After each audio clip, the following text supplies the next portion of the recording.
14 વર્ષની હતી ત્યારનો આ પ્રસંગ છે. એક વખત સત્સંગમાં મારી મમ્મીએ નિરૂમાને મારી કમ્પ્લેન કરી. નિરૂમા એવા હતા કે આપણે એમને સત્સંગમાં પણ આપણી દિલની બધી જ વાત કહી શકાય. એટલે મમ્મીએ કીધું કે નિરૂમા, આ 8th સ્ટાન્ડર્ડમાં છે, પણ એવું લાગે છે કે જાણે 3rd અથવા 4th સ્ટાન્ડર્ડમાં હોય, કેમ કે આ કંઈ ખાતી જ નથી.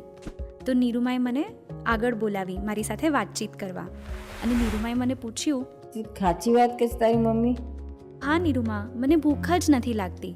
આખા દિવસમાં માંડ એક રોટલી ખાઉં છું. પછી નિરૂમાએ મને પૂછ્યું કે તું આટલું ઓછું ખાય છે તો તને કંઈ થાય છે પછી? તો મેં કીધું, હા નિરૂમા, મને માથું બહુ જ દુખ્યા કરે, આખો દિવસ હેડેક રહ્યા કરે. એમ?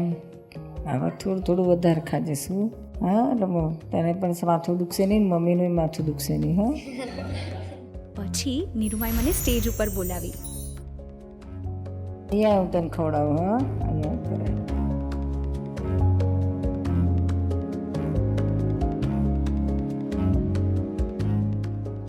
બહુ પાણી.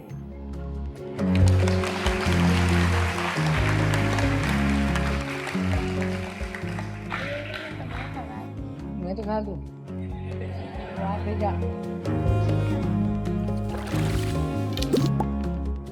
અને આ મારી લાઈફની સૌથી સ્વીટ અને સૌથી ટચિંગ મેમરી બની ગઈ. અને નિરૂમાના આ પ્રેમથી મારા લાઈફમાં 2 વસ્તુઓ કમ્પ્લીટલી ચેન્જ થઈ ગઈ. સૌથી ફર્સ્ટ તો એ કે હું ખાવા માંડી, મને ભૂખ લાગવા માંડી, મારે નોર્મલ કેપેસિટી કરતાં હું ઘણું વધારે ખાવા માંડી.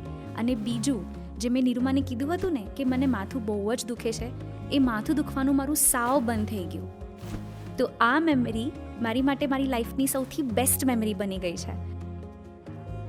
નિરૂમાએ જે પ્રેમ અને કાળજી મને આપી, જે કરુણા મને આપી, એ લાઈફ ટાઈમ મારી સાથે રહી જશે.